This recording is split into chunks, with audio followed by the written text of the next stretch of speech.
Gojo Satoru, the strongest sorcerer of today, the one with 6 eyes and limitless, जिसके ना होने से पूरी वर्ल्ड का बैलेंस बिगड़ गया था। एक ऐसा कैरेक्टर जिसकी डेथ के बाद बवाल तो मचना ही था, और ऐसा हुआ भी। So it was 20 September 2023, Wednesday, एक नॉर्मल दिन, नॉर्मल लोगों के लिए। बट एनिमे कम्युनिटी में उस दिन कुछ बहुत बड़ा हुआ था। मैं ऐसे इंस्टाग्राम पे स्टोरीज देख रहा था और मेरे एक दोस्त ने स्टोरी लगाई थी जिसमें गोजो वेस्ट की हाइट से कटा हुआ था और आधा जमीन पे पड़ा था। उस टाइम में जेजेके की मांगा पढ़ता था हर संडे सैटरडे जब भी चैप्टर आता था, लेकिन मैं स्पॉयलर्स फॉलो नहीं करता था। उस टाइम तक मुझे पता ही नहीं था कि स्पॉयलर्स होते क्या है, इसलिए मुझे लगा कि ये सुकुना फैन होगा और इसे सुकुना की हार हजम नहीं हुई, इसलिए इसने फैन मेड आर्ट स्टोरी पे लगा दिया। लेकिन फिर मैंने इसी इमेज को 2-3 जनों की स्टोरी पे और देखा and I was confuse and scared at the same time. तो मैंने इसको कंफर्म करने के लिए गूगल खोला और उस पैनल को देख के I was like what the hell, how can this be. मैं मानने के लिए तैयार नहीं था, लेकिन फिर मैंने स्पॉयलर्स के बारे में थोड़ा जाना और मुझे कंफर्म हो गया कि Satoru Gojo is now dead. So welcome back nakamas to another video. कुछ ज्यादा डरावना हो गया इंट्रो इस बार। सातोरू गोजो एक ऐसा कैरेक्टर है जो अपने शो के मेन कैरेक्टर से भी ज्यादा फेमस है, अपने टाइम का स्ट्रॉन्गेस्ट सॉर्सरर, जिसको कुछ चैप्टर के लिए गायब करने के लिए ऑथर को एक पूरी आर्क लिखनी पड़ गई थी। जी हाँ, अगर तुम्हें नहीं पता तो शिबुया इंसिडेंट हुआ ही गोजो को सील करने के लिए था, बिकॉज गेगे हेट्स गोजो। कोई अपनी क्रिएशन को कैसे हेट कर सकता है यार। तो गाइस, आज की इस वीडियो में मैं गोजो की डेथ के बारे में बात करने वाला हूँ। हाँ, मेरा बस मन करा मेरे को गोजो के बारे में बात करनी थी, इसलिए मैं वीडियो बना रहा हूँ और कुछ नहीं। और ये मेरा ओपिनियन है from authors point of view, what I think about this anime. तो बिना टाइम वेस्ट करे इंट्रो लगाते हैं और स्टार्ट करते हैं।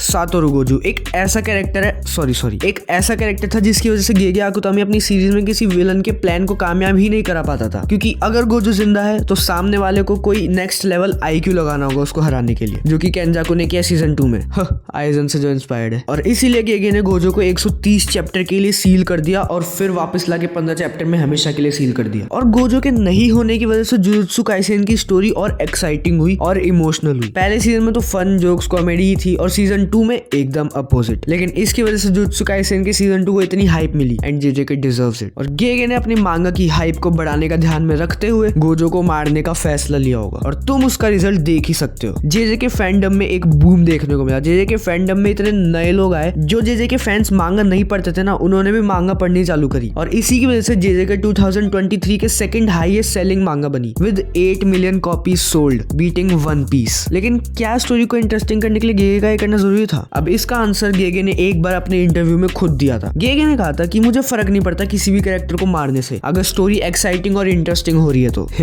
और हमें भी फर्क नहीं पड़ता किसी मांगाका को मारने से, अगर हमारी मेंटल हेल्थ ठीक है तो। और गोजो के सील होने की वजह से अदर कैरेक्टर जैसे माकी, यूजी, यूटा, इन सबको शाइन करने का मौका मिला। नहीं तो तुम मुझे खुद बताओ, अगर वो सील नहीं होता तो ना तो शिबुया इंसिडेंट होता, ना ही केंजाकू अपने प्लान में कामयाब हो पाता, ना ही सुकुना इतना डिस्ट्रक्शन कर पाता। नहीं भाई, सुकुना तो तब भी डिस्ट्रक्शन कर लेता और गोजो को मार देता। तूने मांगा नहीं पड़ी क्या? हाँ, मारा था सुकुना ने गोजो को मांगा में, लेकिन वो 19 फिंगर सुकुना था जो कि एक कर्स टूल की वजह से अपनी पूरी 20 फिंगर जितनी स्ट्रेंथ से लड़ रहा था। हाँ, और अपने मम्मी पापा के साथ। सो आई थिंक इसलिए गोजो के सील होने के बाद बाकी कैरेक्टर्स का डेवलपमेंट, स्टोरी का इंटरेस्टिंग होना, न्यू डेंजर्स का आना जेजेके वर्ल्ड में, ये सब ध्यान रखते हुए गेगे ने चैप्टर 236 में गोजो को हमेशा के लिए टाटा बाय बाय बोल दी। मुझे तो उसके वापस आने के चांसेस बहुत कम लग रहे हैं, क्योंकि लेटेस्ट चैप्टर 248 में सुकुना ने खुद बोल दिया that Gojo Satoru is dead. But who knows, अगर गेगे मांगा की हाइप बढ़ाने के लिए किसी कैरेक्टर को मार सकता है तो मांगा की हाइप बढ़ाने के लिए किसी कैरेक्टर को let's not talk about it. अच्छा तो ठीक है, समझ गए गेगे का गोजो को मारने का रीजन। लेकिन तुम मुझे बता, गेगे को ये प्रॉब्लम थी कि हीरो बहुत स्ट्रांग है, कि कोई विलन हरा ही नहीं पाता, इसलिए उसने इसे मारा। लेकिन वो सुकुना के साथ भी तो यही कर रहा है, कोई सॉर्सरर उसका कुछ बिगाड़ ही नहीं पा रहा। गॉड ऑफ थंडर काशिमो का मजाक बना दिया। यूजी को जब देख लो उसकी बेइज्जती करना चालू हो जाते कि तू बोरिंग है, और वो एक था हिगुरुमा, टैलेंटेड प्रोडिजी, जिससे कुछ उम्मीद थी, उसको ही मार दिया। अब सीधे बता दे कि सुकुना क्या दवाई पिला रहा है तुझे। और चैप्टर 248 में अब यूटा आया इस दरिंदे से लड़ने। जोक्स असाइड यार, कुछ ही बोलो, गोजो एक बैकग्राउंड डेथ तो डिजर्व नहीं करता था। थोड़ी तो इंसानियत दिखा सकता था गेगे, थोड़ी,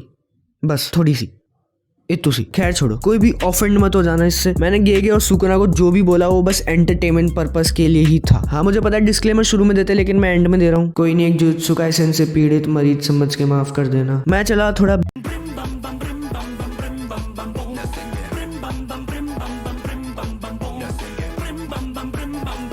करने। वीडियो पसंद आया तो लाइक करना। I will see you guys in my next video. Till then take care, specially if you are JJ के फैन। Take care, sayonara.